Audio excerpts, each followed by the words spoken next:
we have all been there. We pick up a book, we look at a book in a bookstore, and we're like, I would really like to read that. We look at the library, find a book that we love, reserve it, and then when it finally comes in or when you actually go to read it, we're just unmotivated. I get it.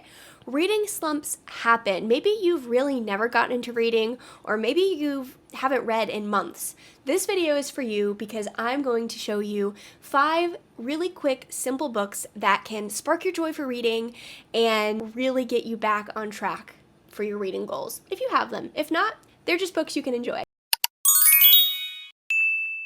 Hi, I'm Charity, and I make videos for readers who are maybe feeling unmotivated or maybe a little bit intimidated about picking up a new book, and I want to make reading accessible so that you can fall back in love with reading. You're going to find real and raw reviews. Trust me, sometimes it won't be pretty. Cozy vlogs where I take you along with my reading journey, and of course, honest and real recommendations, because I'm not trying to convince you to read a book if I didn't like it. Let me tell you, but if I do love a book, then I'm going to be like, everyone should read it. You know what I mean? Reading should spark joy, shouldn't feel like homework. And our goal here is to spark as much joy as possible, because trust me, we all need it. If that sounds like something you would enjoy, please go ahead, like this video, subscribe, do all the things, turn on your notification. You're gonna see me every Tuesday at 12 p.m. Central Time with cozy vibes and reading recommendations and reviews for you to enjoy and watch. Like I said, I'm gonna share 5 books that I think could spark your reading journey again, inspire you to continue reading, or maybe challenge you to try a new genre or read something new that you haven't read before. I have read all of these books and absolutely loved them, so I'm not just recommending books based off of whims or covers. You know, I've really read all of these, tried and true. They've gotten me out of slumps. They've inspired me to read something new.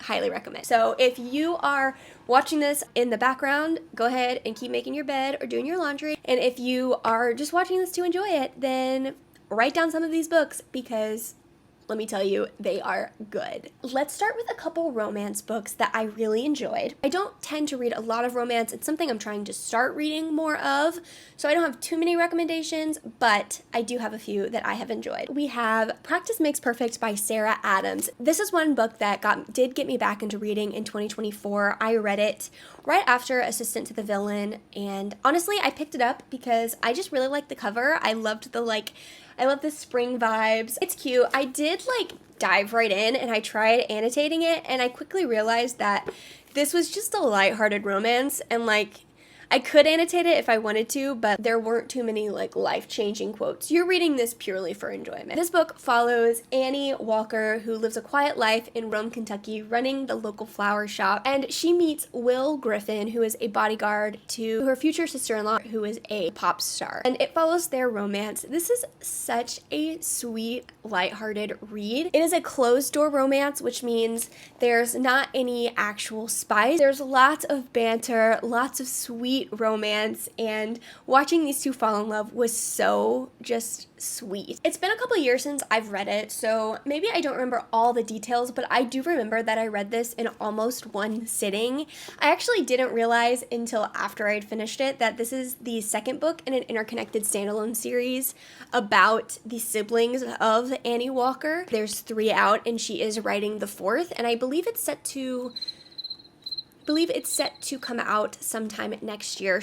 I read this without realizing that it was interconnected, and I genuinely enjoyed it. You don't have to read the first book, but I will say the first book is When in Rome, and I have since read it, and I can also highly recommend this. This follows Amelia Rose. Will in Practice Makes Perfect is the bodyguard to Amelia Rose, and she meets Noah Walker, Annie's older brother, and they fall in love over pie. This book is inspired by Roman Holiday, the Audrey Hepburn movie, if you've ever seen it. Very heavily inspired by it. It's also closed door, and it's a grumpy sunshine romance trope, which I obviously love. I just think it's so sweet. I didn't like this as much as Practice Makes Perfect, but they are both very sweet books. I haven't read Beg, Borrow, Steal yet, but I am planning on reading it sometime in the future.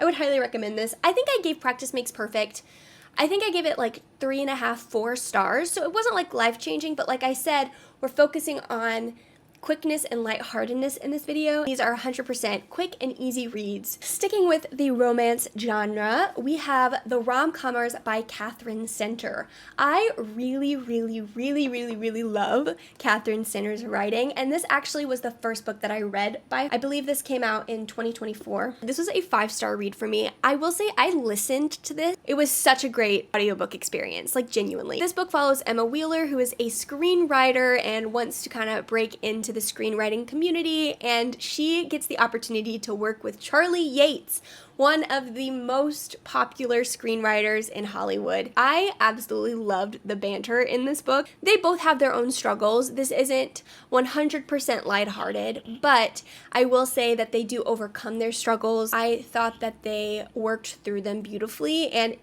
there was just a little bit of real life sprinkled in here, which I appreciated. Catherine Center does write closed door romances, so you don't have to worry about spice or anything like that. Say that this was just absolutely heartfelt, and I would highly recommend. Pivoting from romance, we're gonna dive into a couple young adult books that I would recommend. I have found that young adult books tend to be obviously like a bit easier to read, and I can get through them quicker, which then motivates me to read something that's maybe a little bit more difficult or might move a little bit more slowly. We've got The Naturals by Jennifer Lynn Barnes. Now, I will say this is part of a series. This is book 1 of 4. It's a quartet, but I still have to say the entire series was like incredible to me.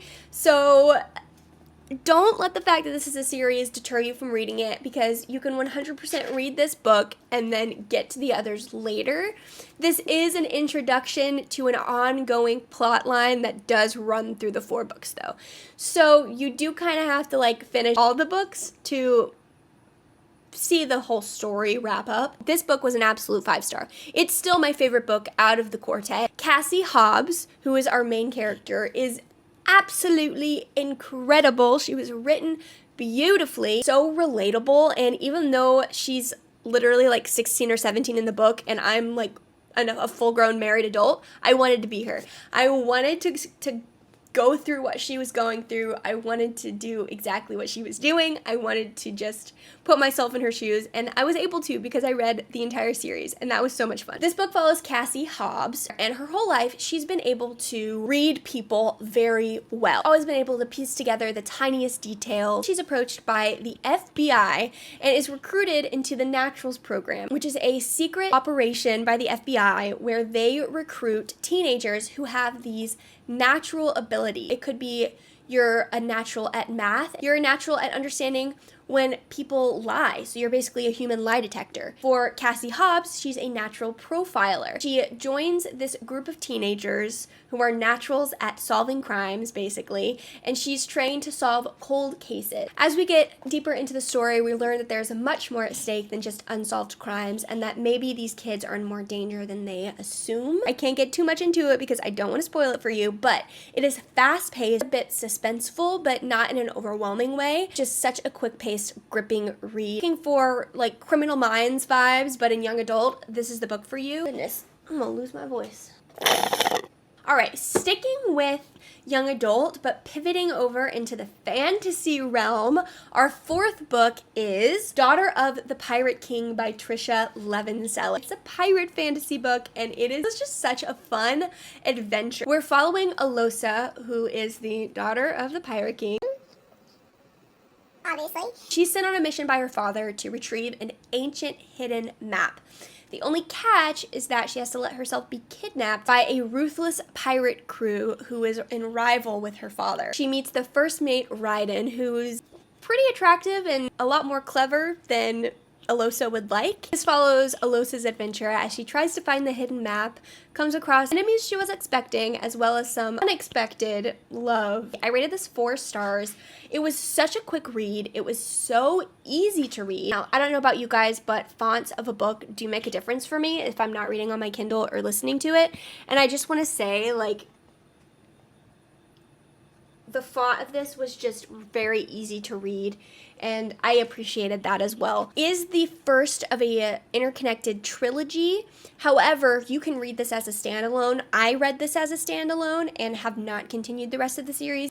Our fifth book is probably my most favorite out of all of these. It was one of my top 10 books from last year, and it is Half a Soul by Olivia Atwater. This story is a Regency fairy tale, follows Theodora Eddings, who lost half of her soul to a fairy king as a child. Since then, she has been prone to scandal in society. She's a bit ostracized. Just accepted that fact. As she joins the London season, she meets Elias Wilder, who is an ill-mannered, peculiar Lord Sorcier, and who she realizes maybe a little bit more than what he puts on. When Elias Wilder discovers her condition, she's drawn into a fantasy world of fairies and magic, and this is such a whimsical read. It is charming, it's witty, and it is just the sweetest love story. Elias and Theodora I think about all the time. Seriously, their chemistry throughout this book is just undeniable. Not to mention just the high fantasy aspects of a fairy king and the fairy realm that we do encounter. It was the perfect balance between being charming and whimsical, but also fast-paced and unputdownable. It literally had me like giggling out loud at some points. It was so sweet. Plus, it's set in the Regency era. I mean, who doesn't want that? And if you don't want it, then you don't have to read the book. But I loved it. This is also an interconnected series. However, I haven't continued it. I stuck with this. This is very much a standalone. The other books follow people completely unrelated to our characters in this book. So I had no qualms not continuing the series. I will one day, but I had other priorities. Literally, this book, y'all. Yo, this is it. This is my all-time favorite of this video. I highly, highly recommend it, and I will be rereading it either this year or the beginning of next year because I loved it that much. 5 out of 5 stars, absolutely incredible. Reading slumps happen to all of us, but the right story can bring the joy back to reading and really motivate you to keep exploring new worlds and other stories. I hope that one of these books can give you that spark to get back into reading. Let me know if you end up reading one of these, or if you have already read them. I would love to hear your thoughts on them. If you are still here, let me know in the comments a book that has gotten you out of a reading slump in the past. I would love to add it to my list and read it and enjoy it as well. And if you want to see my cozy vlogs, my reviews, and my recommendations, make sure you like and subscribe. Make sure you turn on those notifications so you can see me here every Tuesday sharing a little bit of my reading journey with you all. I love you so, so much. Until next time, happy reading!